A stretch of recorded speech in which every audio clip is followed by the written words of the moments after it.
ಸಖತ್ ಖಾರ ಬಣ್ಣ ಮತ್ತು ರುಚಿ ಆಚಿ ಚಿಲ್ಲಿ ಪೌಡರ್.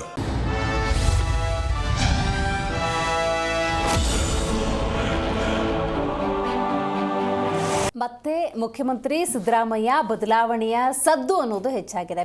ವಿಜಯೇಂದ್ರ ಮಾತಾಡಿದ್ದಾರೆ. ಏನು ಮಾತಾಡಿದ್ದಾರೆ ಅಂತ ನೋಡೋದಾದ್ರೆ ಔಟ್ ಗೋಯಿಂಗ್ ಸಿಎಂ ಅಂತ ಹೇಳಿದ್ದಾರೆ. ರೈಟ್, ಬಿಜೆಪಿಯವರು ಟೀಕೆ ಟಿಪ್ಪಣಿಗಳನ್ನು ಮಾಡ್ತಾ ಇದ್ದಾರೆ. ಆರಂಭದಲ್ಲಿ ಇದನ್ನು ಪ್ರಾರಂಭ ಮಾಡಿದ್ದು ಕಾಂಗ್ರೆಸ್ನವರೇ ಆದರೂ ಕೂಡ ಇದನ್ನು ಬೆಳೆಸ್ಕೊಂಡು ವಿಪಕ್ಷದವರು ಹೋಗ್ತಾ ಇದ್ದಾರೆ. ಬಟ್ ವಿಜಯೇಂದ್ರ ಅವರು ಮಾತಾಡ್ತಿದ್ದಾರೆ, ಬಿಜೆಪಿಯಲ್ಲಿ ಕೆಲವೊಂದು ಬದಲಾವಣೆಯ ಸದ್ದುಗಳಿರುವ ಸಂದರ್ಭದಲ್ಲಿ ರಾಜ್ಯಾಧ್ಯಕ್ಷರಿಗೆ ಸಂಬಂಧಪಟ್ಟಂತೆ ಒಂದಷ್ಟು ಅಸಮಾಧಾನ ಇದ್ದಾಗ ಅಲ್ಲಿ ಕಾರ್ಯಾಧ್ಯಕ್ಷರ ಬದಲಾವಣೆ ಆದ ನಂತರ ಏನಾಗುತ್ತಪ್ಪ ಅನ್ನುವಂತಹ ವಾತಾವರಣ ನಡುವೆ ಮುಖ್ಯಮಂತ್ರಿ ಸಿದ್ದರಾಮಯ್ಯನವರ ಸ್ಥಾನದ ಕುರಿತಂತೆ ಇವತ್ತು ಬಿಜೆಪಿ ಮಾತಾಡ್ತಿದೆ ಅನ್ನೋದಾದರೆ ಪ್ರಮುಖ ರಾಜಕೀಯ ಪಕ್ಷಗಳಿಗೆ ಏನಾಗಿದೆ ಅನ್ನುವಂಥ ಪ್ರಶ್ನೆ ಸಹಜವಾಗಿ ಉದ್ಭವಿಸುತ್ತೆ. ಆಂತರಿಕವಾಗಿ ಗೊಂದಲಗಳಿರಲಿ, ಸಹಜ, ಅದನ್ನು ಯಾವುದೇ ರೀತಿಯಲ್ಲಿ ಬಗೆಹರಿಸ್ಕೊಳ್ಬಹುದು. ಪಕ್ಷದ ಕಚೇರಿಯಲ್ಲಿ ಆಗಬೇಕಾದಂಥ ಕೆಲವೊಂದು ವಿಚಾರಗಳು ಇವತ್ತು ಮಾಧ್ಯಮದ ಮುಂದೆ, ಜನಸಾಮಾನ್ಯರ ಮುಂದೆ ಬಂದಿದೆ ಅಂತ ಹೇಳಿದ್ರೆ ನೀವು ಸೃಷ್ಟಿ ಮಾಡ್ತಿರೋದು ಗೊಂದಲವನ್ನು. ಆ ಗೊಂದಲವನ್ನು ಪರಿಹಾರ ಮಾಡಬೇಕು ಅಂದರೆ ಹೈಕಮಾಂಡ್ ಮುಂದೆ ಬಂದು ಒಂದು ಕ್ಲಾರಿಟಿಯನ್ನು ಕೊಟ್ಟಿಲ್ಲ ಅಂತ ಹೇಳಿದ್ರೆ ಇದಕ್ಕೆ ಯಾವುದೇ ರೀತಿಯ ಅರ್ಥ ಇರೋದಿಲ್ಲ. ಹಾಗಾಗಿ ಮಗದೊಮ್ಮೆ ಅದೇ ಕುರ್ಚಿ ಕಾಳಗದ ಕುರಿತಂತೆ ಇವತ್ತು ಮಾತಾಡೋಣ. ನಾನು ದಿವ್ಯಶ್ರೀ.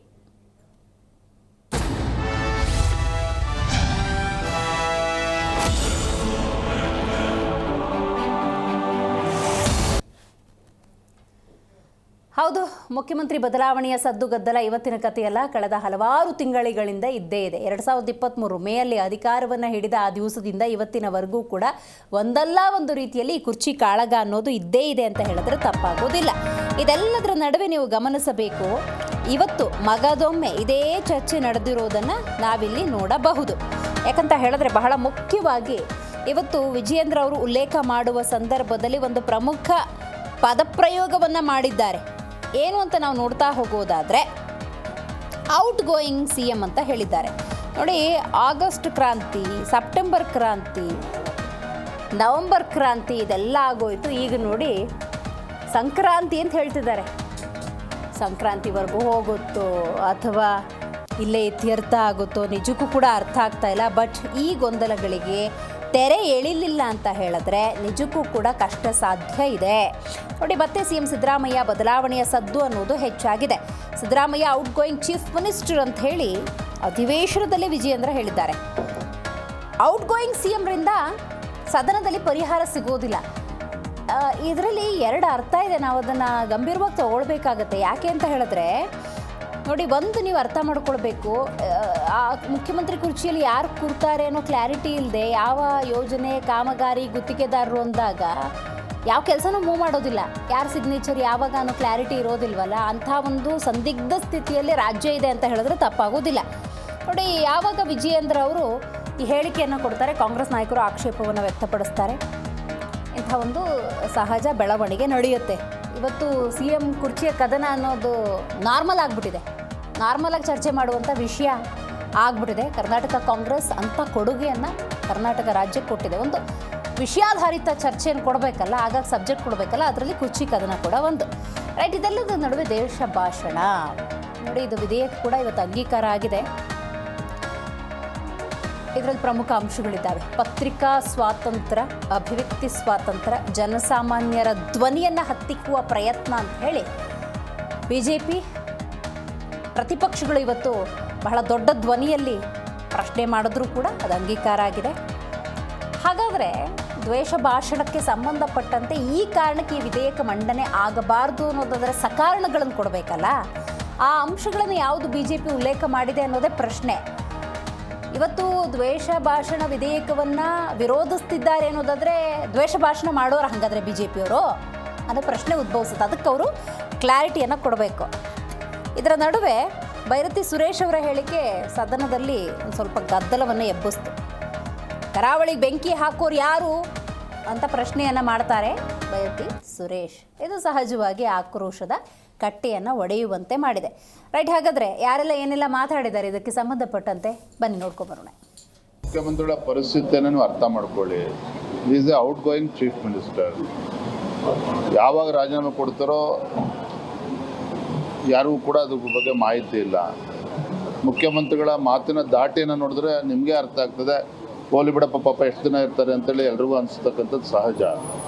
ಹಾಗಾಗಿ ಒಬ್ಬ ಔಟ್ಗೋಯಿಂಗ್ ಚೀಫ್ ಮಿನಿಸ್ಟ್ರಿಂದ ಈ ಸದನದಲ್ಲಿ ಏನೇ ಚರ್ಚೆ ಆದರೂ ಕೂಡ ಪರಿಹಾರ ಸಿಗ್ತದೆ ಅನ್ನುವ ಆಶಾಭಾವನೆ ನಮಗೂ ಏನು ಇರಲಿಲ್ಲ.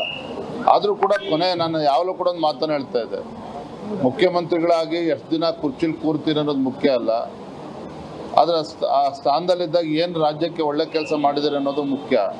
ಆಗ ನಮಗೆಲ್ಲ ಒಂದು ಕಡೆ ಸಿದ್ದರಾಮಯ್ಯವರ ಕೊನೆ ಅಧಿವೇಶನದಲ್ಲಾದರೂ ಕೂಡ ಉತ್ತರ ಕರ್ನಾಟಕ ನಾವು ಕೂಡ ಚರ್ಚೆ ಮಾಡಿದ್ವಿ. ಬಸವರಾಜ ಬೊಮ್ಮಾಯಿಯವರು ಮುಖ್ಯಮಂತ್ರಿಗಳಿದ್ದಾಗ ಈ ಭಾಗದ ಬೆಳಗಾವಿ ಜಿಲ್ಲೆ ನೀರಾವರಿ ಯೋಜನೆಗಳ 14 ಯೋಜನೆಗಳನ್ನು ಕ್ಲಿಯರೆನ್ಸ್ ಕೊಟ್ಟಿದ್ರು. ಕ್ಯಾಬಿನೆಟ್ ಅಪ್ರೂವಲ್ ಆಗಿ ಫೈನಾನ್ಸ್ ಅಪ್ರೂವಲ್ ಆಗಿರೋದು ಕೂಡ ಕಳೆದ 2.5 ವರ್ಷದಲ್ಲಿ 10% ಪ್ರೋಗ್ರೆಸ್ ಕೂಡ ಆಗದೇ ಇರುವಂಥದ್ದು.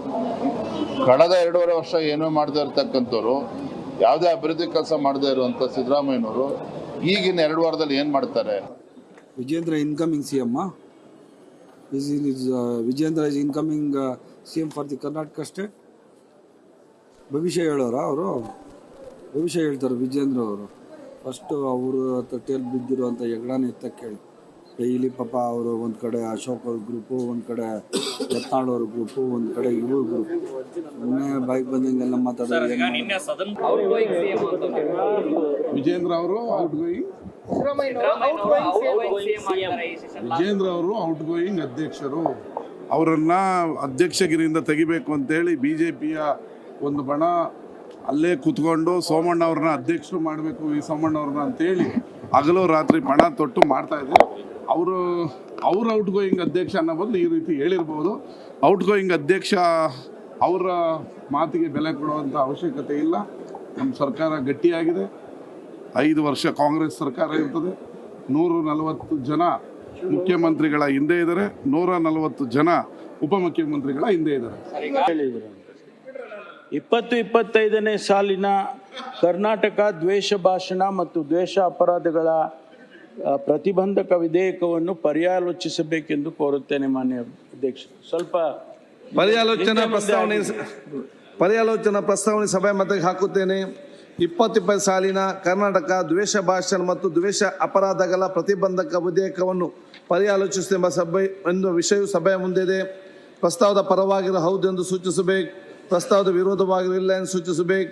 ಪ್ರಸ್ತಾವ ಹೌದನ್ನು ಪರವಾಗಿದೆ ಎಂದು ಭಾವಿಸುತ್ತೇನೆ. ಪ್ರಸ್ತಾವ ಹೌದನ್ನು ಪರವಾಗಿದೆ. ಪ್ರಸ್ತಾವಕ್ಕೆ ಅನುಮೋದನೆ ದೊರಕಿದೆ. ಮಾನ್ಯ ಸಚಿವರು. ನಿಮ್ಮ ವಿರುದ್ಧ ಮಾತಾಡುವವರು ಎಲ್ಲರಿಗೂ ಕಟ್ಟಾಕ್ಲಿಕ್ಕೆ ಹೋಗ್ತೀರಾ ನೀವು? ಯಾಕೆ ಇಷ್ಟ? ನಿಮ್ಮ ವಿರುದ್ಧ ಮಾತಾಡುವವರು ಎಲ್ಲರಿಗೂ ಕಟ್ಟಾಕ್ತೀರಾ? ಆ ಕರಾವಳಿ ಬೆಂಕಿ ಹಾಕ್ಬಿಟ್ಟು ಇಲ್ಲಿ ಯಾಕೆ ಬೆಂಕಿ ಸುರೇಶ್ ಸುಮ್ನೇರಪ್ಪ. ಕರಾವಳಿ ಬೆಂಕಿ ಹಾಕಿದೆ, ಕರಾವಳಿ ಬೆಂಕಿ ಹಾಕಕ್ ಹೊರಟ್ರದಷ್ಟೇ. ನೀವೆಲ್ಲ ಮುಂಚೆ 5 ಜನ ಎದ್ದಿದ್ಕತ್ತೀರಪ್ಪ. ಸಭಾಧ್ಯಕ್ಷರೇ, ಅಶೋಕ್ ಗಡ್ಡೆ ಈಟಾಗವ್ರೆ. ಅವ್ರ ಯಾಕೆ 5 ಜನ ಅವ್ರ 5 ಜನ ಯಾಕೆ ನಿಮ್ಗೆ ಭಯ? ಸಭಾಧ್ಯಕ್ಷರ ಎದುರಲ್ಲ. ಕರಾವಳಿಗೆ 5 ಜನ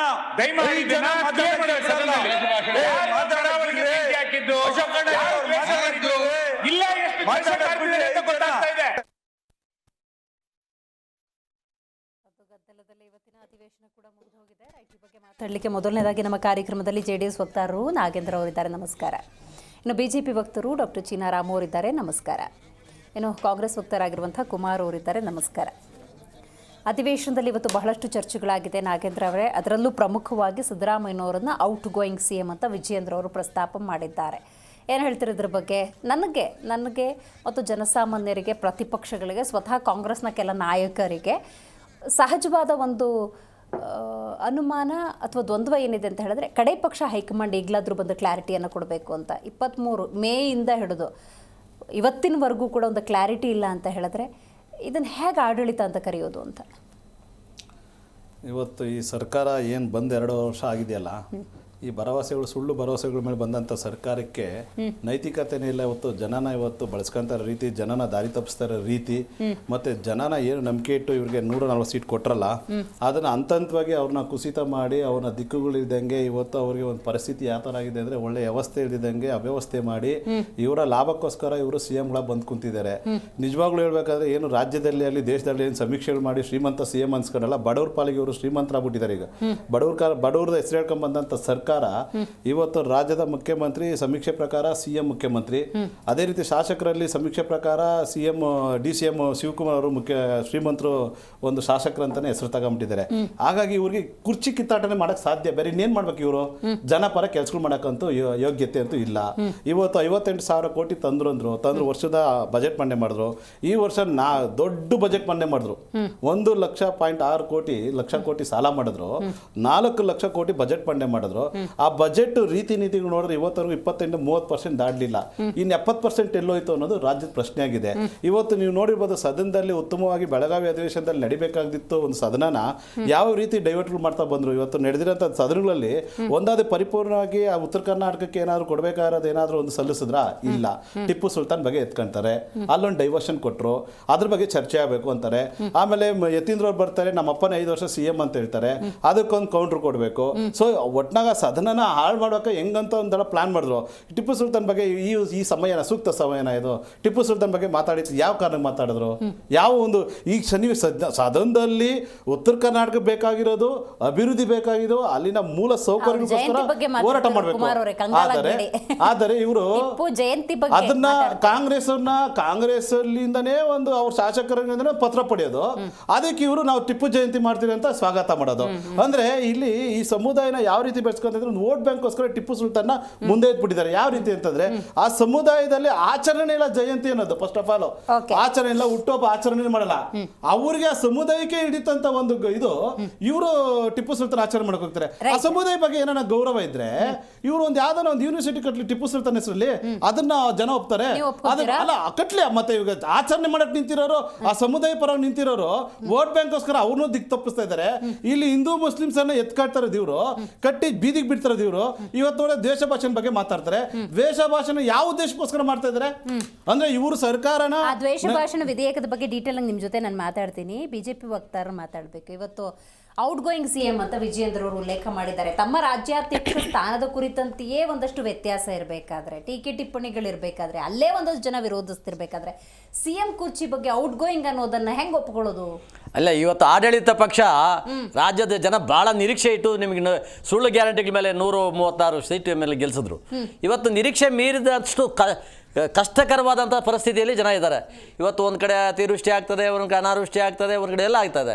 ಇವತ್ತು ಮುಖ್ಯಮಂತ್ರಿ ಯಾರು ಅನ್ನೋದ್ರ ಬಗ್ಗೆ ಅವರಲ್ಲೇ ಗೊಂದಲಗಳು, ಅವರೇ ಔತಣಕೂಟಗಳು, ಟಿಫನ್ಗಳು, ಕೋಳಿಗಳು, ನಾಟಿ ಕೋಳಿಗಳು ತಂದು ತಿನ್ಕೊಂಡು ಮಜಾ ಮಾಡ್ಕೊಂಡು ಆರಾಮಾಗಿದ್ದಾರೆ. ನಾವು ಜನಕ್ಕೆ ಇವತ್ತು ವಿರೋಧ ಪಕ್ಷದವಾಗಿ ನಾವು ಕೇಳಬೇಕಾಗ್ತದೆ, ಯಾರಪ್ಪ ಔಟ್ ಗೋಯಿಂಗ್ ಯಾರು, ಇನ್ಕಮಿಂಗ್ ಯಾರು ಅಂತ. ಔಟ್ ಗೋಯಿಂಗ್ ನಾವಲ್ಲ ಅನ್ನೋದಾದ್ರೆ ಹೇಳಿ. ಅಲ್ಲಲ್ಲ, ನಮಗೆ ಯಾಕೆ ವಿರೋಧ ಪಕ್ಷವಾಗಿ ನಾವು ಕೇಳಲೇಬೇಕಾಗುತ್ತಾ ರಾಜ್ಯದ ಜನತೆ ಪರವಾಗಿ? ವಿರೋಧ ಪಕ್ಷದಲ್ಲಿ ಕೂತ್ಕೊಂಡು ಕಳ್ಳೆಕಾಯಿ ತಿನ್ಕೊಂಡು ಕೂತ್ಕೊಳ್ಳೋಕ್ಕಾಗುತ್ತಾ? ಇವತ್ತು ವಿರೋಧ ಪಕ್ಷ ಹೇಳ್ಬೇಕು ಸಿದ್ದರಾಮಯ್ಯನವರು, ನಾನೇರಿ 5 ವರ್ಷ ಹೇಳ್ತಾರೆ ಅವರು ಪಾಪ. ಅದಾದ್ಮೇಲೆ ಒಂದು ಪದ ಬಳಸ್ತಾರೆ, ಹೈಕಮಾಂಡ್ ಹೇಳಿದ್ರೆ ನಾನು ಇರ್ತೀನಿ. ಹೈಕಮಾಂಡ್ ಕಡೆಯಿಂದ ಡಿಕ್ಲೇರ್ ಮಾಡಿಸಿ. ನಾಟಕಗಳಾಕೆ ದಿನಕ್ಕೊಂದು ನಾಟಕಗಳು, ಬೆಳಗ್ಗೆ ಒಂದು ನಾಟಕ, ಮಧ್ಯಾಹ್ನ ಒಂದು ನಾಟಕ, ಬೆಳಗ್ಗೆ ಟಿಫನ್ನು, ಮಧ್ಯಾಹ್ನ ಲಂಚು, ರಾತ್ರಿಗೆ ಡಿನ್ನರು.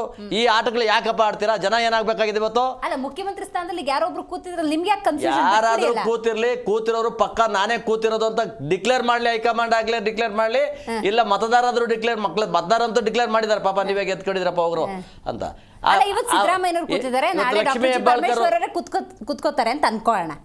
ಏನು ಆಡಳಿತಕ್ಕೆ ಏನು ವ್ಯತ್ಯಾಸ ಆಗತ್ತೆ?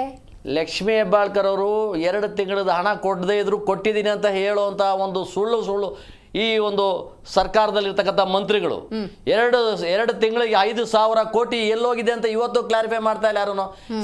ಆಕೆ ಮಂತ್ರಿ ಹೇಳ್ತಾಳೆ, ನಾನು ಇರ್ಬೋದು ಅಂದ್ಕೊಂಡಿದ್ದೆ, ಖರ್ಚಾಗಿಲ್ಲ ಅಂತ ಗೊತ್ತಾಯ್ತು. ಅದಕ್ಕೆ ಮುಖ್ಯಮಂತ್ರಿಗಳು ಉತ್ತರ ಕೊಡ್ತಾರೆ. ಯಾಕೆ? ನೀವು ಮಂತ್ರಿಗಳಲ್ವಾ, ಜವಾಬ್ದಾರಿ ಇಲ್ವಾ ನಿಮಗೆ? ರಾಜೀನಾಮೆ ಕೊಟ್ಬಿಡಿ. ಮುಖ್ಯಮಂತ್ರಿನೇ ಹೇಳೋದಾಗಿದ್ರೆ ಇವತ್ತು ಮುಖ್ಯಮಂತ್ರಿ ಒರಿಜಿನಲ್ ಮುಖ್ಯಮಂತ್ರಿ ಯಾರು? ಇವತ್ತು ಮುಖ್ಯಮಂತ್ರಿಗಳು ಸಿದ್ದರಾಮಯ್ಯನವರ, DK ಶಿವಕುಮಾರ್ ಅವರ, ಅಲ್ಲ ಲಕ್ಷ್ಮೀ ಹೆಬ್ಬಾಳ್ಕರ್ರ, ಇಲ್ಲ ಪರಮೇಶ್ವರ ಅನ್ನೋದನ್ನ ಹೇಳ್ಕೊಳ್ರಪ್ಪ. ನೀವು ಹೇಳ್ಕೊಂಬಿಡಿ, ನಾವು ಯಾವುದು ನಿಮ್ಮನ್ನು ಕೇಳಕ್ ಬರೋದಿಲ್ಲ. ಇವತ್ತು ಇಂಥ ಪರಿಸ್ಥಿತಿಯಲ್ಲಿ ರಾಜ್ಯದ ಸ್ಥಿತಿಗತಿಗಳನ್ನ ಮತ್ತೆ ರಾಜ್ಯದ ಅಭಿವೃದ್ಧಿ ಕಾರ್ಯಗಳನ್ನ ಕುಂಠಿತ ಮಾಡ್ತಾ ಇರ್ತಕ್ಕಂಥ ಈ ಸರ್ಕಾರ ನೈತಿಕ ಜವಾಬ್ದಾರಿಯನ್ನು ಹೊತ್ತು ಕೂಡಲೇ ಅವರು ರಾಜೀನಾಮೆ ಕೊಟ್ಟು ಹೊಸ ಸರ್ಕಾರ ರಚನೆ ಮಾಡ್ಕೊಳ್ಳಿ. ಇದೆಲ್ಲ ಬಿಜೆಪಿ ಅಪಪ್ರಚಾರ. ನಾವೆಲ್ಲ ಚೆನ್ನಾಗಿದ್ದೀವಿ, ವಿ ಆರ್ ಲೈಕ್ ಬ್ರದರ್ಸ್ ಅಂತ ಹೇಳ್ತಿದ್ದಾರೆ. ಬ್ರದರ್ಸ್, ಕುಕ್ಕರ್ ಬ್ರದರ್ಸ್, ಇದು ಒರಿಜಿನಲ್ ಬ್ರದರ್ಸ್ ಅಲ್ಲ. ಇದು ಸಿದ್ದರಾಮಯ್ಯನವರು, D K Shivakumar original brothers ಅಲ್ಲ, ಕುಕ್ಕರ್ ಬ್ರದರ್ಸ್ ಮಾತ್ರ ಬ್ರದರ್ಸ್ ಆಗ್ತಾರೆ. ಕಾಯ್ತಾ ಇದ್ದಾರೆ. ನಂದು ಒಂದು ಕಣ್ಣು ಹೋದ್ರೂ ಪರವಾಗಿಲ್ಲ, ಸಿದ್ದರಾಮಯ್ಯ ಹೇಳ್ತಾರೆ ನಂದು ಒಂದು ಕಣ್ಣು ಹೋದ್ರೂ ಪರವಾಗಿಲ್ಲ, ಡಿ ಕೆ ಶಿವಕುಮಾರ್ ಎರಡು ಕಣ್ಣು ಹೋಗ್ಲಿ, ನಾನ್ ಮುಖ್ಯಮಂತ್ರಿ ಸ್ಥಾನ ಬಿಟ್ಕೊಡಲ್ಲ. ಅಕಸ್ಮಾತ್ ಬಿಟ್ಕೊಟ್ರೆ ನನ್ನ ಟೀಮಲ್ಲಿ ಇರ್ತಕ್ಕಂಥವ್ರು ಕೂಡಲೇ ರಾಜೀನಾಮೆ ಕೊಡ್ತಾರೆ ಅಥವಾ ಪಕ್ಷ. ಅದು ಲೋಕಕ್ಕೆ ಹೇಳಿರ್ತಕ್ಕಂಥ ಸತ್ಯ ಅದು. ಇವತ್ತು ಹಿಂದೆ ಇದೇ ಕುಮಾರಸ್ವಾಮಿ ಅವರಿಗೆ ಏನ್ ಹೇಳಿದ್ರು, ನೀವು ಪುರಾಣನೇ ಮುಖ್ಯಮಂತ್ರಿ ಆಗೋದಿಲ್ಲ ಅಂತ ಹೇಳಿದಂತ ಗಟ್ಟಿ ವಾಯ್ಸಲ್ಲಿ ಹೇಳಿದಂಥವ್ರು ಯಾರು? ಸಿದ್ದರಾಮಯ್ಯನವರು. ಇಬ್ಬರದು ಜಂಟಿ ಸರ್ಕಾರ ತಾನೇ ಅದು. ಜಂಟಿ ಸರ್ಕಾರದಲ್ಲಿ ಯಾರು ಬೀಳ್ಸಿದ್ 17 ಜನ ಕಳಿಸಿದ್ ಯಾರು? ಇದೇ ಸಿದ್ದರಾಮಯ್ಯನವರೇ. ಅವ್ರ ಉದ್ದೇಶ ಏನು? ನನ್ನ ಎದುರಾಳಿ ಸ್ಟ್ರಾಂಗ್ ಆಗಬಾರ್ದು, ನನ್ನ ಎದುರಾಳಿಗೆ ಯಾವುದೇ ಕಾರಣಕ್ಕೂ ನನ್ನ ಎದುರಾಳಿಗೆ ಅವಕಾಶ ಕೊಡಬಾರ್ದು. ಮಂತ್ರಿ ಎದುರಾಳಿ ಬಿಜೆಪಿನೂ ಅಲ್ಲ, ಜೆಡಿಎಸ್ ಅಲ್ಲ, ಡಿ ಕೆ ಶಿವಕುಮಾರ್. ಯಾಕಂದ್ರೆ ಮೂಲ ಪಾಪ ಕಷ್ಟಪಟ್ಟು ಬಂದ್ ನಾವು ಅವ್ರ ಬಗ್ಗೆ ಪಾಪ ಅಂತೂ ಹೇಳ್ಬಾರ್ದು, ಅವ್ರು ನಮ್ಮ ವಿರೋಧಿ ಪಕ್ಷ. ಆದ್ರೂ ಆತ ಮುಖ್ಯಮಂತ್ರಿಯಾಗಿ ಆಗ್ಬೇಕು ಅನ್ನೋ ಆಸೆಯಿಂದ ಒಕ್ಕಲಿಗರಿಗೆಲ್ಲ ಹೇಳ್ದ, ನೋಡ್ರಪ್ಪ SM ಕೃಷ್ಣ ಆದ್ಮೇಲೆ ನಾನೇ ಮುಖ್ಯಮಂತ್ರಿ, ನನ್ನನ್ನು ಯಾವುದೇ ಕಾರಣಕ್ಕೂ ನೀವು ಕೈ ಬಿಡಬೇಡಿ, ನನಗೊಂದು ಅವಕಾಶ ಕೊಡಿ, ನಾನು ಮುಖ್ಯಮಂತ್ರಿ ಆಗ್ತೇನೆ ಅಂತ ಹೇಳಿ ಜನಕ್ಕೆ ಮೋಸ ಮಾಡಿ ಜನರ ಹತ್ರ ಓಟ್ ತಗೊಂಡು ಇವತ್ತು ಅವ್ರು ಮುಖ್ಯಮಂತ್ರಿ ಆಗಿಲ್ಲ ಅಂದ್ರೆ ಅವ್ರ ಮನಸ್ಥಿತಿ ಹೇಗಿರ್ತದೆ? ಒಂದ್ಸಾರಿ ಹಿಂಗೆ ಜೈಲಿಗೆ ಹೋದಾಗ ಅವ್ರ ತಾಯಿ ಹೇಳ್ತಾರೆ, ಸಿದ್ದರಾಮಯ್ಯನು ನನ್ನ ಮಕ್ಕಳು ಕಂಡ್ರೆ ಆಗಲ್ಲ, ಅವನೇ ಜೈಲಿಗೆ ಕಳಿಸಿದ್ದು ಅಂತಕ್ಕಂಥ ಮಾತನ್ನು ಹೇಳಿರ್ತಕ್ಕಂಥದ್ದು ಬಹಿರಂಗವಾಗಿದೆ, ಎಲ್ರಿಗೂ ಗೊತ್ತಿರೋ ಸತ್ಯನೇ. ಇವತ್ತು ಸಿದ್ದರಾಮಯ್ಯನವರು ಇವತ್ತು ಬಿಟ್ಕೊಡ್ಬೇಕು. ಆಗಿದ್ರಪ್ಪ 7 ವರ್ಷ ನೀವೇ ಆಗಿದ್ರಿ, ಇವತ್ತು ಬಿಟ್ಕೊಡಿ ಪಾಪ. ಡಿ ಕೆ ಶಿವಕುಮಾರ್ ಒಂದ್ಸರಿ ಮುಖ್ಯಮಂತ್ರಿ ಆಗೋದಾದ್ರೆ ಆಗಲಿ. ಅದೇ ಸಿದ್ದರಾಮಯ್ಯನವರು ಸಿಎಂ ಆಗಿ ಮುಂದುವರಿಬೇಕಾ, ಡಿ ಕೆ ಶಿವಕುಮಾರ್ ಅವ್ರು ಕೂತ್ಕೋಬೇಕಾ, ಅಥವಾ ಎಲ್ಲ ರಿಸೈನ್ ಮಾಡೋಬೇಕಾ? ಬಿಜೆಪಿ ನಿಲುವೇನು? ಇವತ್ತು ಆಡಳಿತ ಕೊಡೋದಕ್ಕೆ ನೀವು ವಿಫಲರಾಗಿದ್ರಿ. ವಿಫಲ ಆಗಿರ್ತಕ್ಕಂಥ ಇವತ್ತು ಆಡಳಿತ ಪಕ್ಷ ಇವತ್ತು ಕೂಡಲೇ ರಾಜೀನಾಮೆ ಕೊಡಬೇಕು. ಅವರು ತಮ್ಮ ಸ್ಥಾನಗಳಿಗೆ ಹೊಸದಾಗಿ ಚುನಾವಣೆ ಗೆದ್ದು ಬನ್ನಿ. ನೀವು ಗ್ಯಾರಂಟಿಗಳ ಮೇಲೆ ಇವತ್ತು ಜನಕ್ಕೆ ಯಾಮರ್ಸಿದ್ರಲ್ಲ, ಅದೇ ಗ್ಯಾರಂಟಿಗೆ ಓಟ್ ಹಾಕಿರತಕ್ಕಂಥ ಜನ ನಿಮ್ಮ ವಿರುದ್ಧವಾಗಿ ಓಟ್ ಹಾಕ್ತಾರೆ. ಇವತ್ತು ಸೋಲ್ತೀರಾ ನೀವು, ಮತ್ತೆ ನೀವು ಇತಿಹಾಸದಲ್ಲಿ ಸೇರ್ಕೊಂಡ್ಬಿಡ್ತೀರಾ. 140 ವರ್ಷದ ಹಳೆ ಹಿರಿಯ ಮುದಿ ಪಕ್ಷ ಇವತ್ತು ಎಲ್ಲೋ ಒಂದ್ ಕಡೆ ಮೂಲೆ ಗುಂಪಾಗುವಂಥದ್ರಲ್ಲಿ ವ್ಯತ್ಯಾಸ ಇಲ್ಲ. ರಾಷ್ಟ್ರದಲ್ಲಿ ಇವತ್ತು ಎಲ್ಲ ರಾಜ್ಯಗಳಲ್ಲೂ ಆಗಿದೆ. ಇನ್ನು ಮುಂದಿನ ಬಿಹಾರಲ್ಲಿ ಈಗ ಏನ್ ನೆಲ ಕಚ್ಚುತ್ತೋ ಅದೇ ರೀತಿ ಕರ್ನಾಟಕದಲ್ಲೂ ನೆಲ ಕಚ್ಚುತ್ತೆ. ರೈಟ್. ಕುಮಾರ್ ಅವರು, ನೀವು ಹೇಳಬೇಕು, ಸಿದ್ದರಾಮಯ್ಯನವ್ರಿಗೆ ಬಿಜೆಪಿ JDS ಅಲ್ಲ ವಿರೋಧಿಗಳು. ಡಿ ಕೆ ಶಿವಕುಮಾರ್ ಅವರು ಭಾಳ ಸ್ಪಷ್ಟವಾಗಿ ಹೇಳಿದ್ದಾರೆ. ಒಂದು ರೀತಿ ಕನ್ಫ್ಯೂಷನ್ ಇಟ್ಟಿದ್ದೀರಿ ರಾಜ್ಯವನ್ನು ಕಳೆದ 2.5 ವರ್ಷಗಳಿಂದ ಅಂತ.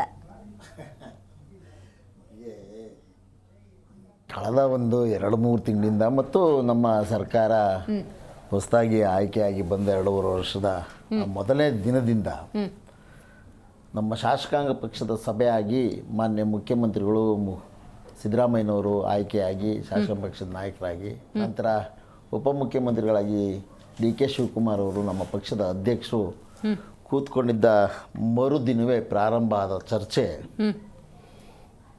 50-50 2020.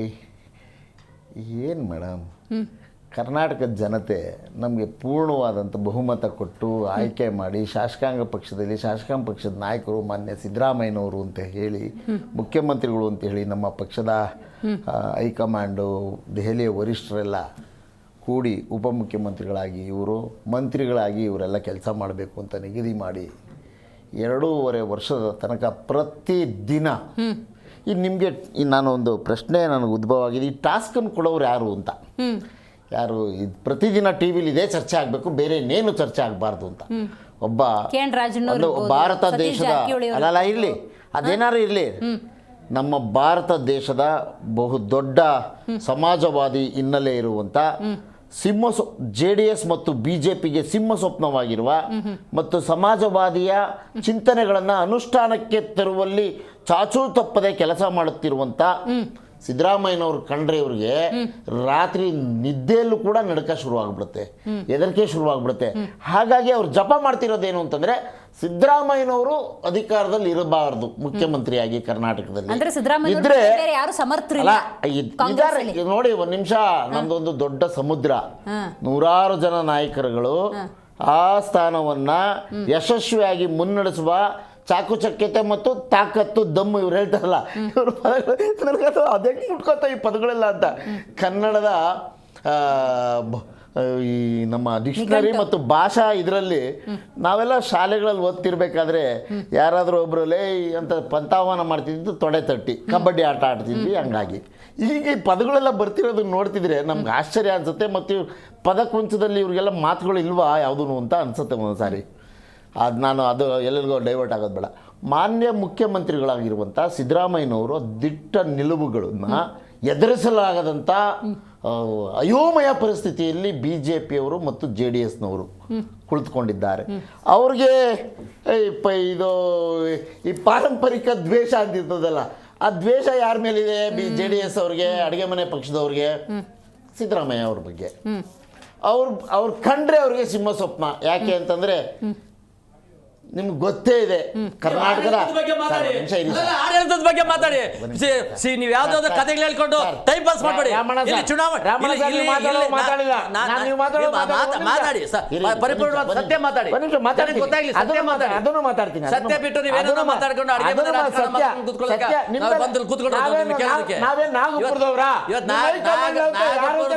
ಇಟಾಲಿಯವರು ನಮ್ಗೆ ಬೇಡ.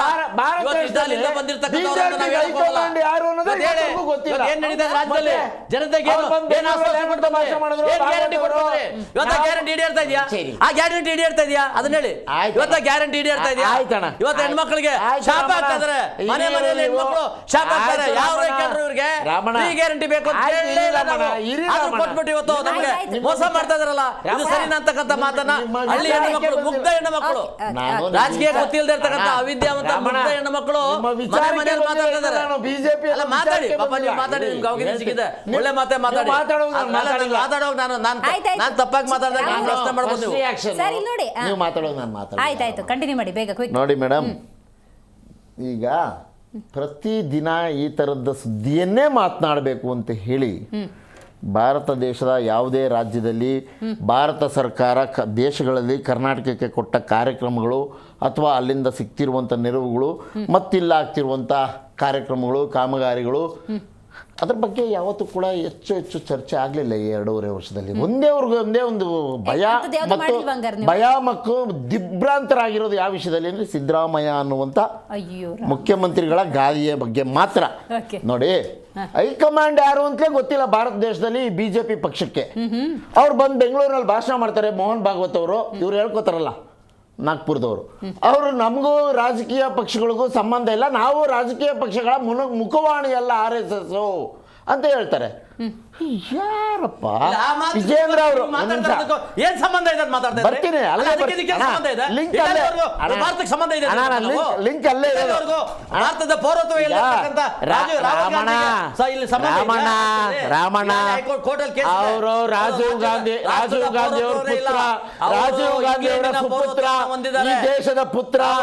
ಇವತ್ತು BJP ಪಕ್ಷಕ್ಕೆ ಸಿಂಹ ಸ್ವಪ್ನವಾಗಿ, BJP ಪಕ್ಷಕ್ಕೆ ಸಿಂಹ ಸ್ವಪ್ನವಾಗಿ, RSSಗೆ ಸ್ವಪ್ನವಾಗಿ, ದೆಹಲಿಯ ನಮ್ಮ ದೇಶದ ಪ್ರಧಾನಮಂತ್ರಿಗಳಿಗೆ ಕನಸಿನಲ್ಲೂ ನಡೆಸುತ್ತಿರುವಂತ ಪ್ರಿಯಾಂಕಾ ಗಾಂಧಿ, ರಾಹುಲ್ ಗಾಂಧಿ ಅವರು. ಬಿಡಿ ಸರ್, ನೋಡಿ, ರಾಜಕಾರಣದಲ್ಲಿ ಮಾನ್ಯ ಸಿದ್ದರಾಮಯ್ಯನವರು ತಾವೀಗಾಗಲೇ ಸಿದ್ದರಾಮಯ್ಯನವರು ಮತ್ತು DK ಶಿವಕುಮಾರ್ ಅವರು ಪ್ರತಿ ಬಾರಿ ಈ ಚರ್ಚೆ ಬಂದಾಗ ಸ್ಪಷ್ಟಪಡಿಸಿದ್ದಾರೆ.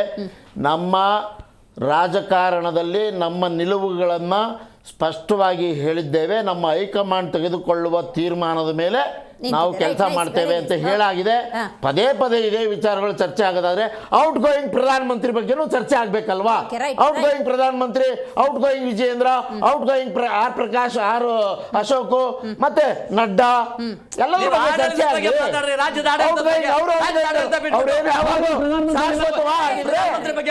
ಅವ್ರು ಶಾಶ್ವತವಾ? ಔಟ್ ಗೋಯಿಂಗ್ ಕುಮಾರಸ್ವಾಮಿ ಯಾವತ್ತು?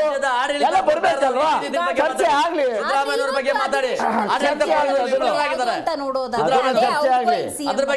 ಅದ್ರ ಬಗ್ಗೆ ಚರ್ಚೆ ಆಗಲಿ. ರೈಟ್, ಗೊತ್ತಾಯ್ತು. ಇನ್ನೊಂದು ವಿಚಾರವನ್ನು ಪ್ರಸ್ತಾಪ ಮಾಡಿದ್ದಾರೆ. ಇವತ್ತು ಸುರೇಶ್ ಕುಮಾರ್ ಅವರು ಮಾತಾಡ್ತಾ ಇರಬೇಕಾದ್ರೆ ಒಂದು ಸಣ್ಣ ಕಥೆಯನ್ನು ಹೇಳ್ತಾ ಇದ್ರು. ಈ ಗೃಹಲಕ್ಷ್ಮಿ ಹಣ ಹೆಂಗೆ ಮಿಸ್ ಆಗುತ್ತೆ ಅಂತ ಹೇಳಿದ್ರು. ಟಿಪ್ಪು ಸುಲ್ತಾನ್ ಏನೋ ಸಂಬಳ ಕೊಡ್ತಿದ್ದಂತೆ, ಕೊಡ್ತಾ ಇದ್ದಾಗ ಮೊದಲನೇ ತಿಂಗಳು 1ನೇ ತಾರೀಕು ಕೊಟ್ಟಿದ್ದಂತೆ. ಇರಿ ಸರ್, ಒಂದು ಬ್ರೇಕ್ ತಗೋತೀನಿ ಸರ್. ಸುರೇಶ್ ಕುಮಾರ್ ಗಡ್ಡ ಮರದ ರಾಜಕಾರಣಿ. ಸುರೇಶ್ ಕುಮಾರ್ ಅವರು ಮೈಸೂರು ಮಂತ್ರಿ ಆಗಿದ್ದಾಗ ಆಯ್ತು ಹೇಳ್ತೇವೆ. ನೀವು ಸುರೇಶ್ ಕುಮಾರ್ ತಗತ್ತೀರಿ, ಇವ್ರು ಕೃಷ್ಣ ಬೈರೇಗೌಡರು ಅಂತ ಹೇಳ್ತಾರೆ. ಹಂಗೆ ಆಗೋಗುತ್ತೆ. ಅವ್ರದ್ದು ಇವ್ರದ್ದು ಜಟಾಪಟಿ ಹಂಗೆ ಮುಂದುವರಿಯುತ್ತೆ. ನೋಡಿ, ಅಲ್ಲಿ 1ನೇ ತಾರೀಕು ಹಾಕಿದ್ದಂತೆ ಸಂಬಳನ. 2ನೇ ತಿಂಗಳು ಹಾಕಬೇಕಾದ್ರೆ 5ನೇ ತಾರೀಕಿಗೆ ಹಾಕದಂತೆ, 3ನೇ ತಿಂಗಳಿಗೆ ಹಾಕಬೇಕಾದ್ರೆ 15ನೇ ತಾರೀಕು, ಹಾಗೆ ಮಾಡ್ತಾ ಮಾಡ್ತಾ 1 ತಿಂಗಳನ್ನು ಸ್ಕಿಪ್ ಮಾಡೋದು. ಸೊ ನೋಡಿ, ಒಂದು ಪಕ್ಷ ಸದನದಲ್ಲಿ ಈ ವಿಚಾರಗಳ ಚರ್ಚೆ ಆಗಿಲ್ಲ ಅಂತ ಹೇಳಿದ್ರೆ 5,000 ಕೋಟಿಯ ಲೆಕ್ಕ ಎಲ್ಲಿ ಮಿಸ್ ಆಗ್ತಿತ್ತು ಅನ್ನೋದನ್ನು ಪ್ರಶ್ನೆ ಮಾಡಿದ್ದಾರೆ. ಅಟ್ ದ ಸೇಮ್ ಟೈಮ್ ಇನ್ನೊಂದು, ನಿಗಮಗಳಿಗೆ ಚರ್ಚೆಯಾದ ನಂತರದ ಸಂದರ್ಭದಲ್ಲಿ 400 ಚಿಲ್ಲರೆ ಕೋಟಿ ಇವತ್ತು ಬಿಡುಗಡೆಯಾಗಿದೆ. ಇದ್ರ ಬಗ್ಗೆ ಕೂಡ ನಾವು ಮಾತಾಡಬೇಕಾಗತ್ತೆ. ಸೊ ಎಲ್ಲ ಡೀಟೇಲ್ಸ್ ಅಂದರೆ ಸದನದಲ್ಲಿ ಚರ್ಚೆಯಾಗಿಯೇ ಇವು ಬಿಡುಗಡೆ ಆಗಬೇಕಾ, ಬೇಡ್ಕೊಂಡೇ ಎಲ್ಲವನ್ನ ಪಡ್ಕೋಬೇಕಾ, ಇಂಥ ಪರಿಸ್ಥಿತಿ ಇದೆ ಅಂದರೆ ಖಜಾನೆ ಖಾಲಿಯಾಗಿದೆಯಾ ಅನ್ನೋ ಪ್ರಶ್ನೆ ಇದೆ. ಅದ್ರ ಬಗ್ಗೆ ಕೂಡ ಡೀಟೇಲ್ ಆಗಿ ಮಾತಾಡೋಣ. ಎಲ್ಲದರ ನಡುವೆ ಅಧಿವೇಶನದಲ್ಲಿ ಇವತ್ತು ದ್ವೇಷ ಭಾಷಣ ವಿಧೇಯಕ ಅಂಗೀಕಾರಗೊಂಡಿದೆ. ಏನು ಹೇಳ್ತಾರೆ ಇದ್ರ ಬಗ್ಗೆ ನಾಗೇಂದ್ರ ಅವರೇ?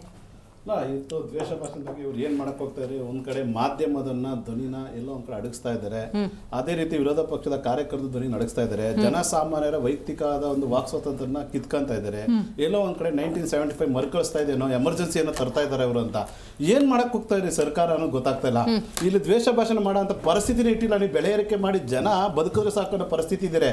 ಇವತ್ತು ನೀರಿನ ಬೆಲೆ ಏರಿಕೆ, ಹಾಲು ಬೆಲೆ ಏರಿಕೆ, ಪೆಟ್ರೋಲ್ ಬೆಲೆ ಏರಿಕೆ, ಅಗತ್ಯ ಎಲ್ಲಾನು ಏರಿಕೆ ಮಾಡಿ ಒಂದು ಉದ್ಯೋಗ ಕೂಡ ಸೃಷ್ಟಿ ಇಲ್ಲ ಇಲ್ಲಿ ಇವತ್ತು ರಾಜ್ಯದಲ್ಲಿ. ದ್ವೇಷ ಭಾಷಣಕ್ಕೂ ಬೆಲೆ ಏರಿಕೆ ಆಗಿದೆ ಅಂತ ಪ್ರತಿಭಟಿಸೋಕೆ ವ್ಯತ್ಯಾಸ ಇಲ್ಲ. ಸಿಕ್ಕಿಸ್ಬಿಟ್ಟಿದ್ದಾರೆ ಜನ. ದ್ವೇಷ ಭಾಷಣ ಮಾಡೋದಲ್ಲ, ಹೊಟ್ಟೆ ಊಟ ಇರ್ತಾನೆ ಧೈರ್ಯ ಮಾಡಿ ಬಂದು ಮಾತಾಡಕ್ಕೆ. ಇವತ್ತು ಜನಕ್ಕೆ ಊಟನೇ ಕೊಡ್ತಾ ಇಲ್ಲ, ಬೆಲೆ ಏರಿಕೆ ಮಾಡಿ ನರಕ ಮಾಡ್ಬಿಟ್ಟಿದ್ದಾರೆ ಇವತ್ತು ರಾಜ್ಯನ. ಭ್ರಷ್ಟಾಚಾರದಲ್ಲಿ ಕೂಪದಲ್ಲಿ ಬಿದ್ದು ಭ್ರಷ್ಟಾಚಾರದಲ್ಲಿ ಮುಳುಗೋಗಿದ್ದಾರೆ. ಇಂಥ ಒಂದು ಬೆಲೆ ಏರಿಕೆ ಮಾಡಿ ಜನಕ್ಕೆ ಉದ್ಯೋಗನೇ ಇಲ್ಲ ಇವತ್ತು. ಇವತ್ತು ಏನು ಯುವ ಪೀಳಿಗೆ ಹೋರಾಟಗಳು ಮಾಡ್ತಾ ಇದ್ದೇವೆ, ರೈತರು ಹೋರಾಟ ಮಾಡ್ತಾ ಇದ್ದಾರೆ, ಆಶಾ ಕಾರ್ಯಕರ್ತರು ಹೋರಾಟ ಮಾಡ್ತಾ ಇದ್ದಾರೆ, ಸಾರಿಗೆ ಸಂಸ್ಥೆಗಳು ಹೋರಾಟ ಮಾಡ್ತಾ ಇದ್ದಾರೆ, ಗುತ್ತಿಗೆದಾರರು ಹೋರಾಟ ಮಾಡ್ತಾ ಇದ್ದಾರೆ, ಮಠಾಧೀಶರು ಹೋರಾಟ ಮಾಡ್ತಾರೆ, ಎಲ್ಲ ಹೋರಾಟ ಮಾಡ್ತಾವ್ರೆ. ಯಾಕೆ? ರಾಜ್ಯ ಅಭಿವೃದ್ಧಿ ಆಗಿಲ್ಲ. ಇಂಥ ಒಂದು ಕಳಪೆ ಸಿಎಂ ತಂದ್ಬಿಟ್ವಿ, ಕಳಪೆ DCM ತಂದ್ಬಿಟ್ವಿ ನಾವು ರಾಜ್ಯಕ್ಕೆ. ಇಂಥ ನಾವು ಮುಖ್ಯಮಂತ್ರಿ ಮಾಡಿ ಕೂರಿಸ್ಬಿಟ್ವಲ್ಲ. ಇವತ್ತು ನಮ್ಮ ರಾಜ್ಯಕ್ಕೆ ಅಗ್ಗತ್ಲೆ ಆಗೋಯ್ತಲ್ಲ. ಇವತ್ತು ಅನುದಾನ ಕೊಡಕ್ಕಾಗ್ತಲ್ಲ, ಬರೀ 5 ಗ್ಯಾರಂಟಿ ಅಂದ್ಕಡೆ ಹೋದ್ ಕಡೆ ಬಂದ್ ಕಡೆ ಬರೀ ಪ್ರಚಾರ 5 ಗ್ಯಾರಂಟಿ ಇರೋದು. ಇವತ್ತು ರೈತರಿಗೆ 3,500 ರೂಪಾಯಿ ಕೇಳಿದ್ರು ಅಷ್ಟೇ. ರೈತರು 50 ರೂಪಾಯಿ ಕೊಡ್ತೀನಿ ರಾಜ್ಯದಿಂದ ಅಂತ ಹೇಳ್ತಾರೆ. ಇವ್ರೇನಾದ್ರು 3,000 ಇವತ್ತು 5 ಗ್ಯಾರಂಟಿ ಮಾಡ್ಬೇಕಾದ್ರೆ 5 ಗ್ಯಾರಂಟಿ ಒಂದು ನಿಮಿಷ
ಕರ್ನಾಟಕಕ್ಕೆ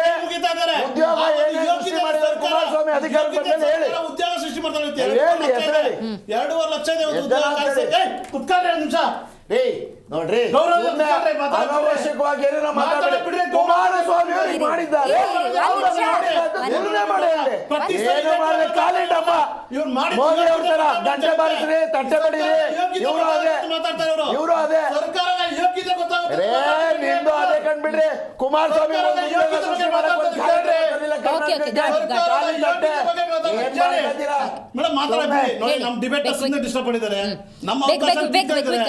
ಇವತ್ತು ಕುಮಾರಸ್ವಾಮಿ ಅವರು ಮೈತ್ರಿ ಸರ್ಕಾರ ಮಾಡಿದ್ದು ಜನ ಮೆಚ್ಚ ಕಾರ್ಯಕ್ರಮ ಮಾಡಿದ್ದಾರೆ. ಇವತ್ತು ನಾವ್ ಹೇಳದಲ್ಲ, ರಾಜ್ಯದ ಜನ ಹೇಳ್ತಾ ಇದಾರೆ. ರೈತ ಸಾಲ ಮನ್ನಾ ಮಾಡಿದ್ದು ಯಾರು ಮೇಡಮ್? ಇದು ಅದು ಮೈತ್ರಿ ಸರ್ಕಾರದಲ್ಲಿ ಕಾಂಗ್ರೆಸ್ ಬಡವರು ಬಂದಿರ್ಬೋದು. ಇವತ್ತು ಏನು ಒಂದು ಗ್ರಾಮ ವಾಸ್ತವ್ಯಗಳಿರ್ಬೋದು, ಜನತಾ ದರ್ಶನ ಇರ್ಬೋದು, ಏನೋ ಯೋಗ್ಯತೆ ಇದೆ ಸರ್ಕಾರ.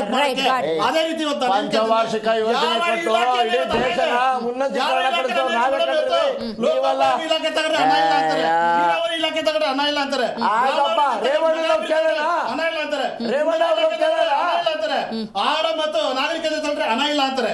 ಅದೇ ಶಾಸಕ ಕ್ಷೇತ್ರಕ್ಕೆ 100 ಕೋಟಿ 55 ಕೋಟಿ ಕೊಡ್ತಿದ್ರು, ಇವತ್ತು ಕೋರ್ಟ್ ಹೋಗ್ತಾ ಇದ್ರೆ ಅಪೀಲ್ ಹಾಕೊಂಡು 50 ಕೋಟಿ ಅನುದಾನ ಕೊಡಿ ಕ್ಷೇತ್ರ ಅಭಿವೃದ್ಧಿ ಮಾಡಕಂತೇಳಿ ಬಿಜೆಪಿ ಶಾಸಕರು ಜೆಡಿಎಸ್ ಶಾಸಕರು ಕೋರ್ಟ್ ಮೆಟ್ಲಿದ್ದಾರೆ. ನಾಚಿಕೆಟ್ ಸರ್ಕಾರ ಅಭಿವೃದ್ಧಿ ಮಾಡದೆ ಬರೀ ಇವತ್ತು ಏನ್ ನಮ್ಮನ್ನ ದೇಶ ಭಾಷಣ ಅಂತೇಳಿ ಇವ್ರ ವಿರೋಧ ಮಾತಾಡ್ಬಾರ್ದು, ಕಾರ್ಯಕರ್ತರ ವಿರೋಧ ಮಾತಾಡ್ಬಾರ್ದು ಅಂದ್ರೆ ಇವ್ರು ಏನ್ ಮಾಡಿದ್ ಸರಿ ಅಂತ ತಪ್ಕೋಬೇಕಾ? ಇವತ್ತು ಹೊಸ ಗಾಡಿಗಳಿಗೆ ಇವತ್ತು ಬಿ ಖಾತಾ ಅಂದ್ರೆ ಏನ್ ಮಾಡ್ತಾರೆ, ಬರೀ ಲೂಟಿ ಸರ್ಕಾರ ಇದರಿಂದ ಇವ್ರ ವಿರುದ್ಧ ಮಾತಾಡ್ಬಾರ್ದು ಅನ್ನೋ ಒಂದೇ ಒಂದು ಕಾರ್ಯಕ್ಕೆ ದ್ವೇಷ ಭಾರತದ ಒಂದು ಮಸೂದೆ ಇವತ್ತು ಅವ್ರು ತರ್ತಾ ಇದಾರೆ. ಇದು ಜನರ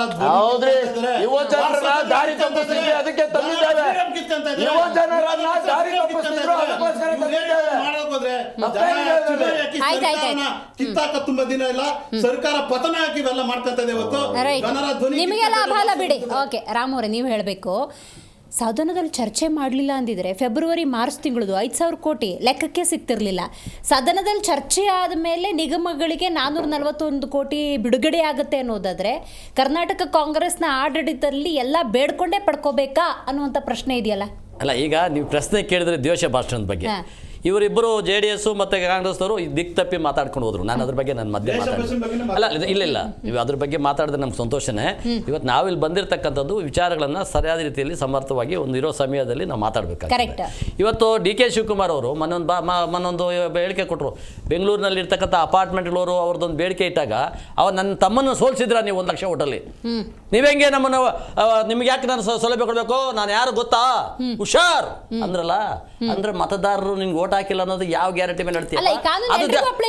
DK ಶಿವಕುಮಾರ್ ಇವತ್ತು ಸ್ವಯಂ ಪ್ರೇರಿತವಾದಂತಹ ಕೇಸನ್ನು ಹಾಕಬೇಕು ಸರ್ಕಾರ. ಇವತ್ತೇ ಕೂಡಲೇ DK ಶಿವಕುಮಾರ್ ಅವ್ರ ಮೇಲೆ ಕೇಸ್ ಹಾಕಿ ಅವ್ರನ್ನ ಸೋಮೋಟ ಕೇಸ್ ಹಾಕ್ಬೇಕು. ಯಾಕಂದ್ರೆ ಅವ್ರು ದ್ವೇಷ ಭಾಷಣ ಮಾಡಿದ್ದಾರೆ, ಮತ ಹಾಕಿಲ್ಲ ಅನ್ನೋ ಕಾರಣಕ್ಕೆ. ನಿಮ್ಮ ಮಾತು ನಾನು ಕೇಳಲ್ಲ ರೀ, ನಾನು ಯಾರು ಗೊತ್ತಾ, ನಾನು ಹೆಂಗ್ ಬಂದೆ, ಇದು ದ್ವೇಷ ಅಲ್ವಾ? ಮತದಾರ ಮೇಲೆ ಧಮಕಿ ಕೊಡೋದಲ್ವಾ ಇದು? ಇದು DK ಶಿವಕುಮಾರ್ ಮಾಡಿರ್ತಕ್ಕಂಥ ಘೋರ ಅಪರಾಧ. ಅದು ಅವರ ಅಧಿಕಾರ ದುರ್ಬಳಕೆ ಮಾಡ್ಕೊಂಡಿದ್ದಾರೆ. ಅವ್ರದ್ದು ಯಾವುದೋ ಹಿನ್ನೆಲೆ ಇರ್ಬೋದು, ಕೊತ್ವಾಲ್ ಹಿನ್ನೆಲೆ ಇರ್ಬೋದು, ಇನ್ನೊಬ್ಬರು ಹಿನ್ನೆಲೆ ಇರ್ಬೋದು, ನಾವು ಅದನ್ನು ಕೇಳಲ್ಲ. ನೀವೇನೋ ಬಂದ್ಬಿಟ್ಟಿದ್ರಪ್ಪ ಇವತ್ತು ಉಪಮುಖ್ಯಮಂತ್ರಿ ಅಷ್ಟೇ ನಾವು ನೋಡೋದು, ನಿಮ್ಮ ಹಿನ್ನೆಲೆ ನೋಡಲ್ಲ ನಾವು. ಆದರೆ ನಿಮ್ಮ ಉಪಮುಖ್ಯಮಂತ್ರಿ ಅನ್ಸ್ಕೊಂಡವರು ನಿಮಗೆ ಬೇಡಿಕೆಗಳನ್ನಿಟ್ಟಾಗ ಆ ಬೇಡಿಕೆಗಳಿಟ್ಟಂಥ ಅಸೋಸಿಯೇಷನ್ಗೆ ಅವ್ರಿಗೆ ಏನಂತ ಹೇಳಿದ್ರಿ ನೀವು? ನಾನು ಯಾರು ಗೊತ್ತಾ, ನಿಮ್ಮನ್ನು ಬಿಡೋದಿಲ್ಲ, ನನ್ನ ತಮ್ಮನ ಸೋಲಿಸ್ಬಿಡಿದ್ರಿ 1 ಲಕ್ಷ ಓಟಲ್ಲಿ. ನಿಮ್ಮ ತಮ್ಮನ ಸೋಲೋದಕ್ಕೆ ಬೇರೆ ಬೇರೆ ಕಾರಣ ಇರ್ತವೆ. ಸೋತಿದ್ದಾರೆ ರಾಷ್ಟ್ರದ ಪ್ರಧಾನಮಂತ್ರಿಗಳು ಕಾನೂನು ಎಲ್ಲರಿಗೂ ಒಂದೇ ಅಂತ ಪ್ರತಿಪಕ್ಷ ನೀವು ಹೇಳಬೇಕು. ಅಲ್ಲ, ನಾವು ಅದನ್ನೇ ಕೇಳೋದು. ಇವತ್ತು ದ್ವೇಷ ಭಾಷಣ ಬಗ್ಗೆ ನೀವು ಇಷ್ಟೆಲ್ಲ ಪುಕ್ಕ ಮಾತಾಡ್ತೀರ, ನೀವೇ ದ್ವೇಷ ಮಾಡ್ಕೊಂಡು ಮಾತಾಡಿದ್ರಲ್ಲ ಮತದಾರರ ಮೇಲೆ. ಮತದಾರರಿಗೆ ಒಂದು ಹಕ್ಕಿಲ್ವೇನು ಪ್ರಶ್ನೆ ಮಾಡೋದಕ್ಕೆ? ಪ್ರಶ್ನೆ ಇವತ್ತು ಪ್ರಜಾಪ್ರಭುತ್ವ ವ್ಯವಸ್ಥೆಯಲ್ಲಿ ಬಾಬಾ ಸಾಹೇಬ್ ಅಂಬೇಡ್ಕರ್ ಕೊಟ್ಟಿರ್ತಕ್ಕಂಥ ಅವ್ರು ಕೊಟ್ಟಿರ್ತಕ್ಕಂಥ ಒಂದು ಸಂವಿಧಾನದ ಅಡಿಯಲ್ಲಿ ವಾಕ್ ಸ್ವಾತಂತ್ರ್ಯನೂ ಒಂದು. ವಾಕ್ ಸ್ವಾತಂತ್ರ್ಯನ ಕಸಿಯೋ ಕೆಲಸ ಯಾಕೆ ಮಾಡ್ತೀರಿ? ಇವತ್ತು ಕಾನೂನಲ್ಲಿ ಬೇಕಾದಷ್ಟಿದೆ. ಯಾರಿಗಾದ್ರೂ ಅವೇಳನ ಮಾಡೋಂಥ ಪದಗಳನ್ನ ಬಳಕೆ ಮಾಡಿದಾಗ ಆದ್ಮೇಲೆ IP ಸೆಕ್ಷನ್ ಇದ್ವು, ಇವತ್ತು BNS ಇದೆ, ಇವತ್ತು ಎಲ್ಲ ಸೆಕ್ಷನ್ಗಳು ಅದ್ರಲ್ಲಿ ಇದೆ. ಅದನ್ನು ಬಳಕೆ ಮಾಡೋದಕ್ಕೆ ನಿಮಗೆ ಗೊತ್ತಾಗದೆ ಪಾಪ IPC ಸೆಕ್ಷನ್ ಚೇಂಜ್ ಆದ ತಕ್ಷಣ ನೀವು ಹೊಸ ಕಾನೂನು ತರಕ್ಕೆ ಹೋಗ್ತಾ ಇದ್ದೀರಿ. ಇದೆಲ್ಲ ಉದ್ದೇಶ ಅಂದ್ರೆ ಜನರನ್ನು ಡೈವರ್ಟ್ ಮಾಡಿ. ಈಗ ಹೆಂಗಾಗುತ್ತೆ ಗೊತ್ತಾ, ದ್ವೇಷ ಭಾಷಣವನ್ನು ಸದನದಲ್ಲಿ ಈ ಮಟ್ಟಿಗೆ ಬಿಜೆಪಿಯವರು ವಿರೋಧಿಸ್ತಿದ್ದಾರೆ ಅನ್ನೋದಾದ್ರೆ ಬಿಜೆಪಿಯವ್ರು ಮಾಡೋದೆಲ್ಲ ದ್ವೇಷದ ಭಾಷಣನಾ? ಬಿಜೆಪಿಯವ್ರ ಬಗ್ಗೆ ನಾವು ಇವತ್ತು ಮಾತಾಡ್ತಾ ಇಲ್ಲ. ಬಿಜೆಪಿಯವರು ಕಾಂಗ್ರೆಸ್ಸವರು ಮಾತಾಡ್ತಾರೆ, JDS ಅವರು ಮಾತಾಡ್ತಾರೆ, ಪತ್ರಕರ್ತರು ಕೆಲವು ವಿಷಯಗಳನ್ನ ಗಂಭೀರವಾದ ವಿಚಾರಗಳನ್ನ ಪ್ರಸ್ತಾಪ ಮಾಡ್ತಾರೆ. ಅದು ದ್ವೇಷ ಆಗೋದಿಲ್ಲ. ಅದು ಜನ ಇವತ್ತು ಪ್ರಜಾಪ್ರಭುತ್ವ ವ್ಯವಸ್ಥೆಯಲ್ಲಿ ಪ್ರಶ್ನೆ ಮಾಡ್ತಕ್ಕಂಥದ್ದು ಮತ್ತು ವಾಕ್ ಸ್ವಾತಂತ್ರ್ಯನ ಬಳಕೆ ಮಾಡ್ಕೊತಾರೆ. ವಾಕ್ ಸ್ವಾತಂತ್ರ್ಯನ ಕಡಿವಾಣ ಹಾಕೋದಕ್ಕೆ ಎಮರ್ಜೆನ್ಸಿ ತಂದ್ರಲ್ಲ ಇಂದಿರಾ ಗಾಂಧಿ ಅವರು, ಆ ಇಂದಿರಾ ಗಾಂಧಿ ತಂದಂಥ ಎಮರ್ಜೆನ್ಸಿಯನ್ನು ಇವತ್ತು ಮತ್ತೆ ಪುನರ್ಸ್ಥಾಪನೆ ಮಾಡ್ತಾ ಇದ್ದಾರೆ ಕಾಂಗ್ರೆಸ್ನವರು. ಇದನ್ನ ತಪ್ಪು ಅಂತ ಹೇಳಬೇಕಾದ ನಮ್ಮ ಧರ್ಮ ಇದೆ. ನಮ್ಮ JDS ಅವರಿಗೆ ನಮ್ಮ ಮೇಲೇನೆ ಇವತ್ತು ದ್ವೇಷ ಭಾಷಣದ ಬಗ್ಗೆ ಕಾನೂನು ತರ್ತಾರಂತ ನಾವು ಅನ್ಕೊಂಡಿಲ್ಲ. ಅದು ಇವತ್ತು DK ಶಿವಕುಮಾರ್ಗೂ ಅನ್ವಯಿಸ್ತದೆ.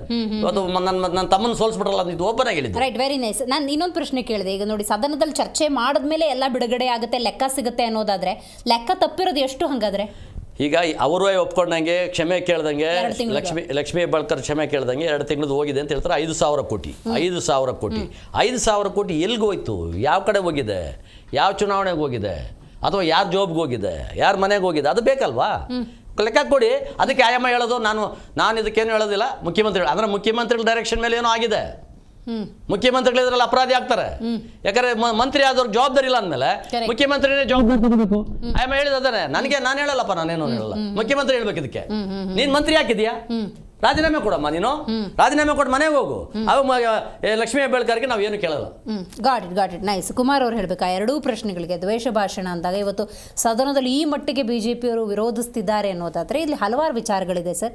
ಪತ್ರಿಕಾ ಸ್ವಾತಂತ್ರ್ಯ ಇರ್ಬೋದು, ಏನೋ ವ್ಯತ್ಯಾಸಗಳಾಗ್ತಿದ್ದ ಅಂದಾಗ ಜನಸಾಮಾನ್ಯರ ಪ್ರಶ್ನೆ ಕೇಳ್ತಾರೆ. ಅದು ಕೆಲವೊಮ್ಮೆ ಅವರ ಸ್ಯಾಚುರೇಷನ್ ಮಾಡಿದಾಗ ನಾಲಿಗೆ ತಪ್ಪಿ ಯಾವ್ಯಾವ ಪದಗಳೂ ಕೂಡ ಪ್ರಯೋಗ ಆಗಬಹುದು. ಅದನ್ನೆಲ್ಲ ನೀವು ದ್ವೇಷ ಭಾಷಣ ಅಂತ ಕರೆದು ಅಭಿವ್ಯಕ್ತಿ ವಾಕ್ ಸ್ವಾತಂತ್ರ್ಯವನ್ನು ಹತ್ತಿಕ್ಕೋ ಪ್ರಯತ್ನನ ಇದು? ಮೇಡಮ್, ಸ್ವಾತಂತ್ರ್ಯ ಮತ್ತು ಸ್ವಚ್ಚಾರಿತ್ರ್ಯ ಎರಡೂ ಕೂಡ ಬಹಳ ಮುಖ್ಯ ಆಗುತ್ತೆ.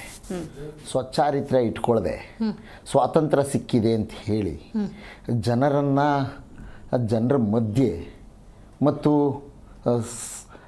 ಸಮಬಾಳ್ವೆ ಮಾಡಿಸ್ತಿರುವಂಥ ಸಹಬಾಳ್ವೆ ನಡೆಸ್ತಿರೋರ ಮಧ್ಯದಲ್ಲಿ ತಂದಾಕುವಂಥ ಪ್ರಚೋದನಕಾರಿ ಭಾಷಣಗಳನ್ನು ಮಾಡಿ, ಮಾತುಗಳನ್ನು ಆಡಿ ತಲೆ ಕಡಿತೇವೆ, ತೊಡೆ ಕಡಿತೇವೆ, ಭುಜ ಕಡಿತೇವೆ, ನಾನು ಯಾರು ಗೊತ್ತಾ ಇರಲಿ. ಆ ದ್ವೇಷ ಭಾಷಣವೂ ಇರಲಿ. ಆ ದ್ವೇಷ ಯಾವ ವಿಷಯಕ್ಕೆ ಬರುತ್ತೆ, ಯಾವ ವಿಷಯಕ್ಕೆ ಬರಲ್ಲ, ಅವರೆಲ್ಲೂ ಕೂಡ ತಲೆ ಒಂದು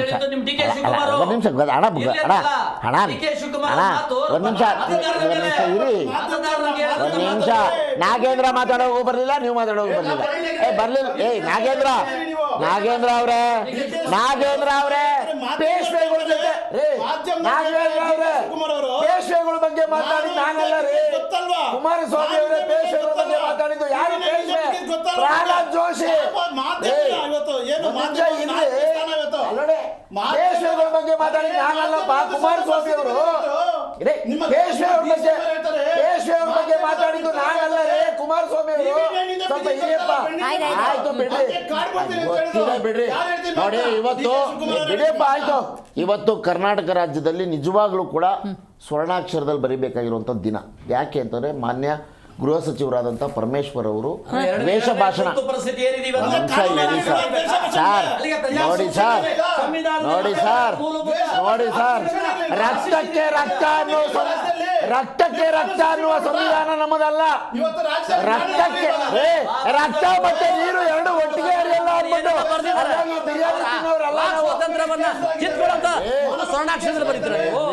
ಆಯ್ತು ಬಿಡಿಯಪ್ಪ, ಆಯ್ತು. ನಾನು ಉತ್ತರ ಕೊಡಕ್ ಕೊಡಿ. ನಾನು ಆಡಳಿತ ಪಕ್ಷದ ವಕ್ತಾರರಾಗಿ ನಾನೊಂದಷ್ಟು ವಿಷಯ ಹೇಳ್ಬೇಕು. ನೀವು ಕೇಳಿದ ಪ್ರಶ್ನೆಗೆ ಉತ್ತರ ಹೇಳ್ಬೇಕಲ್ವಾ? ಬೇಡವಾ? ನಾನೀಗ ಉತ್ತರ ಬೇಡವಾ? ಈಗ ನೀವು ಮಾತಾಡ್ತಾ ಇರೋದು ದ್ವೇಷನೇ. ಮಾತಾಡ್ತಿರೋದು ಇನ್ನೊಬ್ಬ ವಕ್ತಾರರು ಮಾತಾಡಬಾರ್ದು ಅನ್ನೋದು ದ್ವೇಷ. ಇನ್ನೊಬ್ಬರು ವಕ್ತಾರರು ಮಾತಾಡಬಾರ್ದು ಅನ್ನೋದೇ ದ್ವೇಷ. ದ್ವೇಷ ಭಾಷೆ. ಆಡಳಿತ ಪಕ್ಷವರು ಅವರಿಗೆ ಅವಕಾಶ ಕೊಡಬೇಕು. ಆಯ್ತು ಬಿಡಿಯಪ್ಪ,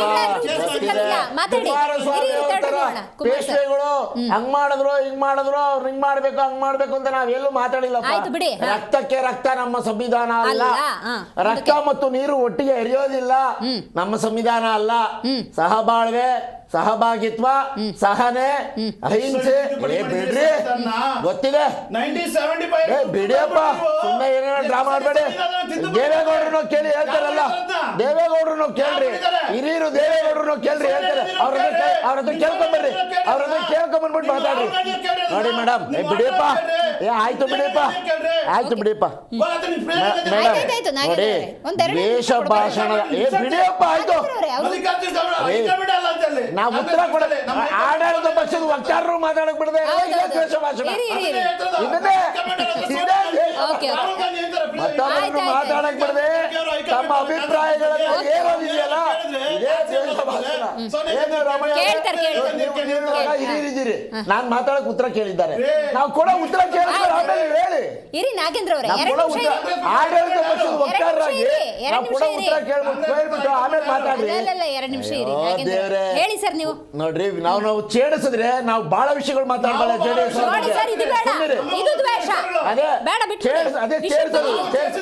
ಆಯ್ತು. ಇವತ್ತು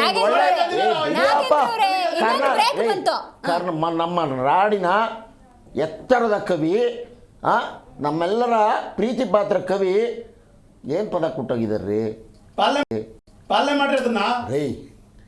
ಅದ್ರ ಬಗ್ಗೆ ಯೋಚನೆ ಮಾಡಕ್ಕೂ ನಿಮಗೆ ಶಕ್ತಿ ಇಲ್ಲ ರೀ. ನಿಮಗಿದೆ ಕುಮಾರಸ್ವಾಮಿ ಅವರು ಅದಕ್ಕೆ ಕೇಳ್ರಿ, ಇವತ್ತು ನೀವು ಅದಕ್ಕೆ ಒಂದು ಕಾರ್ಯಕ್ರಮ ಮಾಡಿದ್ರು ಕುಮಾರಸ್ವಾಮಿ ಅವರು. ಮೇಡಮ್ ಏನ್ ಮೇಡಮ್ ಇವರು ನಾವೇನ್ ಹೇಳಿದ್ರು ಅದಕ್ಕೆ ಮಾತಾಡಿದ್ರಿ ಇರಿ ನಾಗೇಂದ್ರ ಅವರೇ. ಕುಮಾರಸ್ವಾಮಿ ಅವರೇ ಒಂದು ಅದ್ರ ನಿಮಿಷ ಬಗ್ಗೆ ಒಂದು ಕಾರ್ಯಕ್ರಮ ಮಾಡಿದ್ರು, ಒಂದು ಅಭಿಯಾನ ಮಾಡಿದ್ರು. ಬಿಡ್ರಿ ಸುಮ್ಮಿರ್ರಿ ಸುಮ್ಮಿರ್ರಿ. ಅಲ್ಲಿ ಮಾಡೋದು ಒಂದು ಇವ್ರು ಹೇಳೋದು ಒಂದು ಆಯ್ತಾಯ್ತು. ಅಂದ್ರೆ ನೀವು ಡಬಲ್ ಹೇಳಿ ಗೇಮ್ ಸರ್, ಡಬಲ್ ನೀವು ಸ್ಟ್ಯಾಂಡರ್ಡ್. ಹೇಳಿ. ಇರ್ರಿ ಬಿಡ್ರಿ ಬಿಡಿಯಪ್ಪ. ಸರ್ವ ಜನಾಂಗದ ಶಾಂತಿಯ ತೋಟ ಕರ್ನಾಟಕ. ಈ ಶಾಂತಿಯ ತೋಟವನ್ನ ಕದಡಕ್ಕೆ ಹೊರಟಿದ್ದವ್ರು ಯಾರು ಅಂತ ಕರ್ನಾಟಕದ ಜನತೆಗೆ ಗೊತ್ತಿದೆ. ಹೌದಾ? ಇವರ ದ್ವೇಷ ಮಾತುಗಳೇ ಬಿಡಿಯಪ್ಪ. ಹೇಳ್ರಿ ಹೇಳ್ರಿ ಕದಡದವ್ರು ನಿಮ್ಮ ಮಿತ್ರ ಪಕ್ಷದವರು ನೀವು, ನಿಮ್ಮ ಮಿತ್ರ ಪಕ್ಷ ಮತ್ತೆ ನೀವು. ತಡ್ರಿ ಸರ್, ಒಂದು ನಿಮಿಷ ಇರಿ. ಮೇಡಮ್, ಹೆಂಗೆ ಮಂಗಳೂರಿನ ಭಾಗದಲ್ಲಿ, ಓಕೆ, ಕೊಡಗಿನ ಭಾಗದಲ್ಲಿ ಎಲ್ಲರೂ ಸಮಚಿತ್ತವಾಗಿ ಬದುಕ್ತಿದ್ದಂಥ ಜನರ ಮಧ್ಯೆ ದ್ವೇಷ ಭಾಷಣ ಹಾಕಿ ಕೊಲೆಗಳಾಗೋಕ್ಕೆ ಕಾರಣಗಳಾದವರೇ ಈ ದ್ವೇಷ ಭಾಷಣದ ನಾಯಕರುಗಳು. ಇವತ್ತು ಕಲ್ಲಡ್ಕ ಪ್ರಭಾಕರ್ ಭಟ್ರು ಸೈನ್ ಹಾಕಕ್ಕೆ ಹೋಗ್ಬೇಕು ಇವ್ರ ದ್ವೇಷ ಭಾಷಣದ ಕಾರಣಕ್ಕೆ.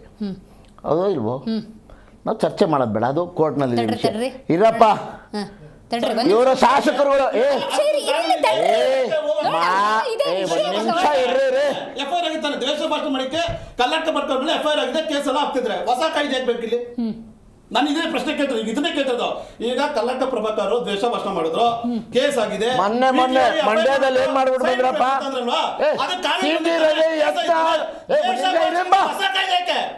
ಕುಮಾರಸ್ವಾಮಿ ಮಗ ನಿಖಿಲ್ ಏನ್ ಮೇಡಮ್ ಇವರು ಇವತ್ತು ಬಿಡಿಯಪ್ಪ. ನಾವು ಈ ಕಾನೂನು ತಂದಿರೋದಕ್ಕೆ ಕಾರಣಗಳೇನು ಅಂತ ಕೇಳಿದಿರಲ್ವಾ, ಹೇಳ್ಬೇಕಲ್ವಾ? ಕ್ಲಾರಿಟಿ ಬೇಕು, ನಂಗೆ ಕ್ಲಾರಿಟಿ ಸಿಗ್ತಿಲ್ಲ. ದ್ವೇಷ ಭಾಷಣ ವಿಧೇಯಕ ಅಂಗೀಕಾರ ಆಗಿದೆ, ಸದ್ದು ಗದ್ದಲದ ನಡುವೆ ಆಗಿರುವಂತಹ ಅಂಗೀಕಾರ. ಸರ್ ಕುಮಾರ್ ಸರ್, ನೀವು ಇದಕ್ಕೆ ಕ್ಲಾರಿಟಿ ಕೊಡಬೇಕು. ಯಾವುದು ದ್ವೇಷ ಭಾಷಣ, ಯಾವುದು ದ್ವೇಷ ಭಾಷಣ ಅಲ್ಲ. ಜನಸಾಮಾನ್ಯರು ಅವರಿಗಾಗುವಂತ ಅಸಮಾಧಾನವನ್ನ ಧ್ವನಿ ಎತ್ತಬಹುದಾ? ಅದನ್ನೇನಾದ್ರು ಕಟ್ ಮಾಡಿದ್ದೀರಾ? ಖಂಡಿತ ನೋಡಿ, ತಮ್ಮ ಅಳಲುಗಳನ್ನು ತೋಡ್ಕೊಳ್ಳೋದಕ್ಕೆ, ತಮ್ಗಾಗ್ತಿರೋ ಅನ್ಯಾಯದ ವಿರುದ್ಧ ಮತ್ತು ದಗಾಕೋರ್ತನ ಅಂತೀವಿ ಕೆಲವು ವಿಷಯಗಳಿಗೆ, ಅದರ ವಿರುದ್ಧ, ದೌರ್ಜನ್ಯಗಳ ವಿರುದ್ಧ ಮಾತನಾಡೋದಕ್ಕೆ ಅವ್ರ ಹಕ್ಕನ್ನು ಯಾರು ಕಸ್ಕೊಳ್ಳೋಕೆ ಸಾಧ್ಯನೇ ಇಲ್ಲ. ನೋಡಿ, ಸೋಷಿಯಲ್ ಮೀಡಿಯಾ ಉಟ್ಕೊಂಡ ದಿನದಿಂದ ಕೆಲವು ವಿಚಾರಗಳಿಗೆ, ಕೆಲವು ಸಂದರ್ಭಗಳಲ್ಲಿ ಪ್ರಜ್ಞಾವಂತ ನಾಗರಿಕರೇ, ಪ್ರಜ್ಞಾವಂತ ಜವಾಬ್ದಾರಿ ಸ್ಥಾನದಲ್ಲಿರುವಂಥ ಶಾಸಕರು, ಸಂಸದರುಗಳು ಅಥವಾ ಮಂತ್ರಿಗಳು ಮತ್ತೊಬ್ಬರು ಸಂವಿಧಾನದ ಅಡಿಯಲ್ಲಿ ತಾವು ಓದ್ತಾ ಕೂತ್ಕೊಂಡು ನಾವು ರಾಗ ದ್ವೇಷ ಮಾಡೋದಿಲ್ಲ ಅಂತ ಹೇಳಿ, ಆ ರಾಗ ಅನ್ನೋ ಪದ ಬಿಟ್ಟು ಬರೀ ದ್ವೇಷದ ಮಾತುಗಳನ್ನೇ ಪ್ರಚೋದನೆ ಮಾಡಿ ಜನರ ಸಾವಿಗೆ, ರಕ್ತದ ಓಕುಳಿಗೆ ಕಾರಣ ಆಗುವಂಥ ಮಾತುಗಳನ್ನು ಮಾತನಾಡಿದ್ರೆ ಅವರಿಗೆ ಈ ದ್ವೇಷ ಭಾಷಣದ ಅಡಿಯಲ್ಲಿ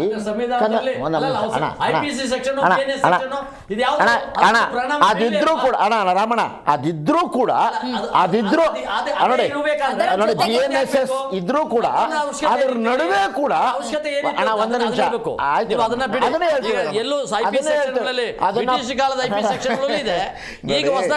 ಹಾಗಲ್ಲ ರಾಮಣ್ಣ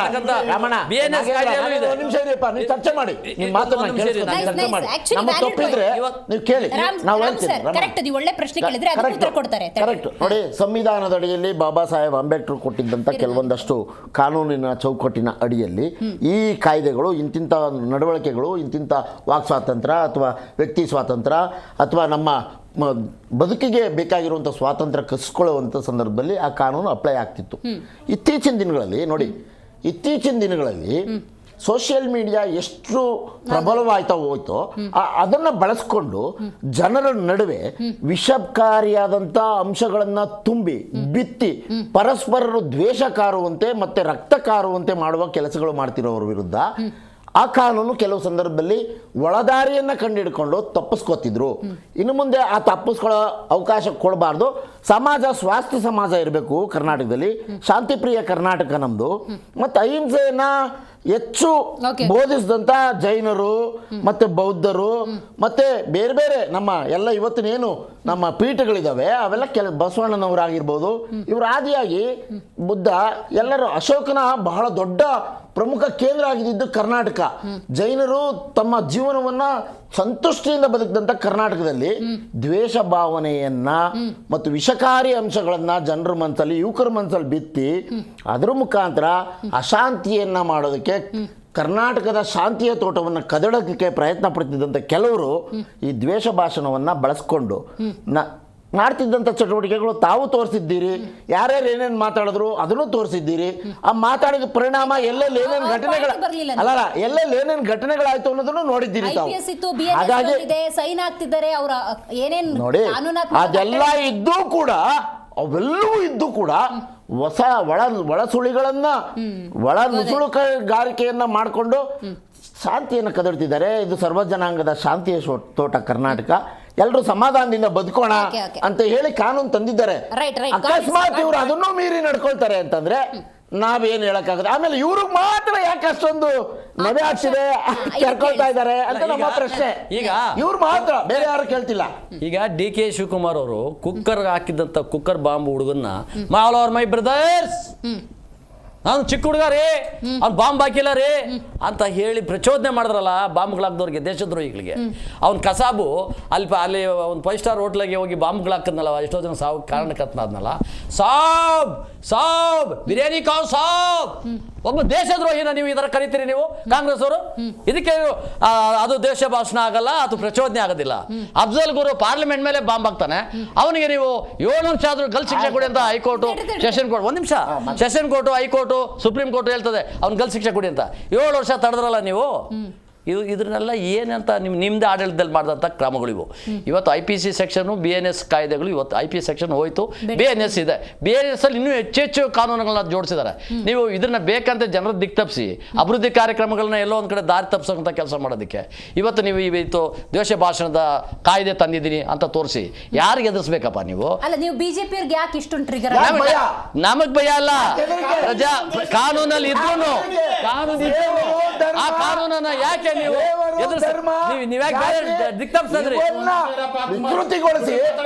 ವಿಕೃತಿಗೊಳಿಸಿ ದ್ವೇಷ ಭಾಷಣ ಮಾಡ್ತಿದ್ದವ್ರಿಗೆ ಇನ್ನು ಮುಂದೆ ಮಾತಾಡಕ್ ಆಗಲ್ವಲ್ಲ ಅಂತ ಅವ್ರಿಗೆ. ಆಮೇಲೆ ಪೇಶ್ವೆಗಳು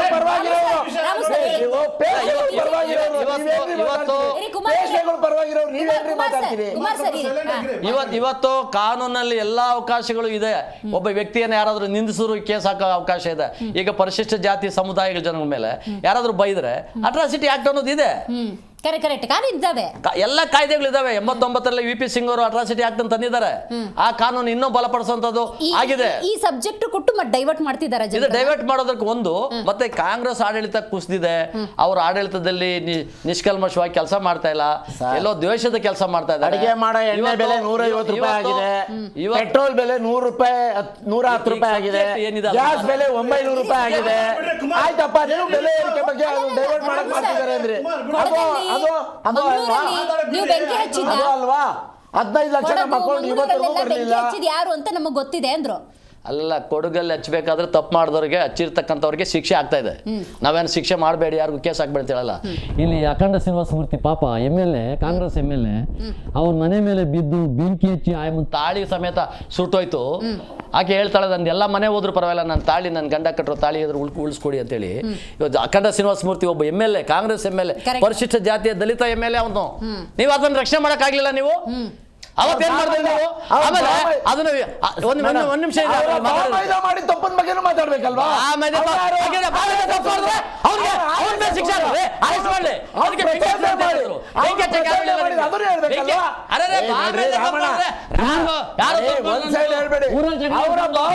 ನೀರು ಕುಡಿದ ಹೋದಂಗ ಮಾತಾಡ್ತಾರೆ, ಕಳಿಸಿದ ಮೆಸೇಜ್ ಅದಕ್ಕೆ ಬೆಂಕಿ ಹಚ್ತೀರಾ? ಅದಕ್ಕೆ ಬೆಂಕಿ ಹಾಕ್ತೀರಾ ನೀವು? ಮನೆ ಅದನ್ನ ಮೇಲೆ ಕಾಂಗ್ರೆಸ್ ಸರ್ಕಾರದಲ್ಲಿ ಪ್ರಯತ್ನ ಮಾಡಿದ್ರು. ಯಾಕೆ ಮಾಡ್ತೀರಾ ನೀವು? ತಪ್ಪು ಮಾಡಿದಂತ ಅಪರಾಧಿಗಳಿಗೆ ಶಿಕ್ಷೆ ಆಗ್ಲಿ ಅಂತ ಅವರೆಲ್ಲ ಅಮಾಯಕ ಜನ, ಅವರೆಲ್ಲ ಅಮಾಯಕರು. ಯಾರು ಬೈಕೇತಿದ್ರು ಅಮಾಯಕರ? ಪೊಲೀಸ್ ಅಧಿಕಾರಿಗಳ ಕಾರ್ ಹೋಗಿ ಕಾರ್ಗೆ ಡಿಚ್ಚಿ ನೋಡಿದಂತ ಜನ ನೋಡಿದಾರೆ. ಅವ್ರನ್ನ ಅಮಾಯಕರ ಅಂತ ಕರೀತಾರ? ಮಾಡಿದವ್ರನ್ನ ಯಾರೇ ಆಗ್ಲಿ ಕೆಲಸ ಇದೆ. ನಾಗೇಂದ್ರ ಅವರೇ, ಕಳೆದ 2.5 ವರ್ಷಗಳಲ್ಲಿ ಯಾವುದೇ ಅಭಿವೃದ್ಧಿ, ಕಾಮಗಾರಿ, ಜನಸಾಮಾನ್ಯರ ಬೆಲೆ ಏರಿಕೆಯ ಸಮಸ್ಯೆ, ನೀರು, ಗಾಳಿ ಏನು ಮಾತಾಡಿದ್ರು ಕೂಡ ವಾರಕ್ಕೆ ಇಲ್ಲ ಒಂದು 15 ದಿವಸಕ್ಕೆ ಒಂದು ಸಬ್ಜೆಕ್ಟ್ ಕೊಡ್ತಿದ್ದಾರೆ. ಅಂಥದ್ದೇ ಒಂದು ಸಬ್ಜೆಕ್ಟ್ಗಳನ್ನು ಇನ್ನೂ 2.5 ವರ್ಷ ಕೊಡ್ತಾರೆ. ಈ ದ್ವೇಷ ಭಾಷಣನೂ ಅಂಥದ್ದೇ ಒಂದು ಸಬ್ಜೆಕ್ಟೇ ಹೇಗೆ ಕಂಪ್ಲೀಟ್ 2 ವರ್ಷದ ಸರ್ಕಾರ ಬಂದಾಗಿಂದ ನಮ್ಮ ಬಿಜೆಪಿ ಶಾಸಕರಾಗ್ಲಿ JDS ಶಾಸಕರಾಗ್ಲಿ ಅಪೋಸ್ ಮಾಡಕ್ ಮುಂಚೆ ಅವ್ರದೇ ಶಾಸಕರು BR ಪಾಟೀಲ್ ಇರ್ಬೋದು, ಬಸವರಾಜ್ ಇರ್ಬೋದು, ಜಾರ್ಜ್ ಅವ್ರು ಇರ್ಬೋದು, DK ಶಿವಕುಮಾರ್ ಇರ್ಬೋದು, ಪರಮೇಶ್ವರ್ ಇರ್ಬೋದು, ಏನ್ ಹೇಳಿದಾರೆ ಇವತ್ತೇನಾಯ್ತು ರಸ್ತೆ ಮಾಡಿದ ಅಭಿವೃದ್ಧಿ ಆಗ್ಬಿಡುತ್ತೇನ್ರಿ, ಹೊಟ್ಟೆ ತುಂಬಿಡುತ್ತೇನ್ರಿ ಅಂತ ಯಾರು ಹೇಳಿದ್ನ ಸ್ಟೇಟ್ಮೆಂಟ್ ಕೊಟ್ಟಾರೆ ಯಾರನ್ನ? ಇವತ್ತು ರೋಡೇ ಇಲ್ಲ ಅಂತ ಬಸ್ಗಳು ಹೆಂಗ್ ಓಡಾಡ್ತವೆ? ಈ ಗೃಹಲಕ್ಷ್ಮಿ ಏನೋ ಶಕ್ತಿ ಬಗ್ಗೆ ಕೊಟ್ಟಿದ್ದು ಅದು ಹೆಂಗ್ ಓಡಾಡ್ತವೆ? ಅದು ಇಷ್ಟು ವ್ಯವಧಾನ ಅವ್ರಿಗಿಲ್ವಾ ಮಾತಾಡ್ಬೇಕಾದ್ರೆ? ರಸ್ತೆಗಳಿಲ್ಲ, ರಸ್ತೆಗಳು ಮಾಡಿಲ್ಲ ಅಂದ್ರೆ ನಿಮ್ಗೆ ಹೊಟ್ಟೆ ತುಂಬಿಡುತ್ತಾ ರಸ್ತೆಗಳು ಮಾಡಿದ್ರೆ ಅಂತ ಕೇಳ್ತಾರೆ. ಒಬ್ಬ ಜವಾಬ್ದಾರಿ ಸ್ಥಾನದಲ್ಲಿ ಅಂತ ಗೃಹ ಸಚಿವ ಈ ರೀತಿ ಕೇಳ್ಬೋದಾ? ರಾಜ್ಯ ಜನಕ್ಕೆ ಒಂದು ಬಸವರಾಜ್ ಇರ್ರಿ ಒಂದ್ ನಿಮಿಷ ರೀ, ಒಂದ್ ನಿಮಿಷ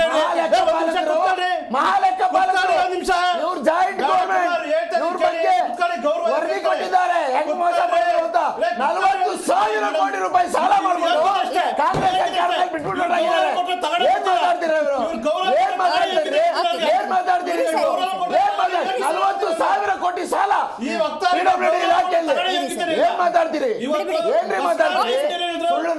ರೈತರು ಕೇಳ್ತಾರೆ, ಮನೆ ನಮ್ಗೆ ರೈತರಿಗೆ ಜಮೀನ್ ದಾರಿ ಕೊಡಿ ಅಂತ ಏನಂದ್ರು? ನಿಮ್ಗೆ ರಸ್ತೆ ಮಾಡ್ಕೊಡ್ತೀವಿ ಸಿದ್ದರಾಮಯ್ಯ ನಿಮ್ಗೆ ಅನ್ನ ಬಗ್ಗೆ ಕಟ್ ಮಾಡ್ತೀನಿ ಅಂತಂದ್ರು. ಇವತ್ತು ನೀವು ಅನ್ನ ಬಗ್ಗೆ ಅಂತಂದ್ರಿ ಇಂದಿರಾ ಕಿಟ್ ಅಂತ ಮಾಡಕ್ ಹೋಗ್ತಿದ್ರಿ. ಸುಭದ್ರಗೆ ಇರ್ಬೇಕಂತ ಹೇಳಿ ಚಿಮಾರಿ ಆಗ್ತು. ಇವತ್ತು ನಡೆದಿದೆಯಲ್ಲ ಹೈದರಾಲಿ ಸ್ಟೋರಿ ಅಂತ ಸುರೇಶ್ ಅವರು ಅದೆಷ್ಟು ಸತ್ಯವಾದ ಮಾತು ನೋಡಿ. ಎಲ್ಲ ಅಲ್ಲಿರೋಂಥ ಸಿಪಾಯಿಗಳಿಗೆ 1ನೇ ತಾರೀಕು ಸಂಬಳ ಕರೆಕ್ಟ್ ಟೈಮ್ 1ನೇ ತಾರೀಕು ಸಂಬಳ ಕೊಡ್ತಾ ಇದ್ರಂತೆ. ನೆಕ್ಸ್ಟ್ ಈಗ ಬಂದಾಗ 5 ದಿವಸ ಮುಂದೆ ಹೋಯ್ತಂತೆ. ಕೇವಲ 5 ದಿವಸ ತಾನೇ ಬಿಡಿ 5ನೇ ತಾರೀಕು ಕೊಟ್ಬಿಡ್ತೀನಿ ಅಂತ ಹೇಳಿದ್ರಂತೆ. 5 ಜನ ಒಪ್ಕೊಂಡ್ರು. 10ನೇ ತಾರೀಕು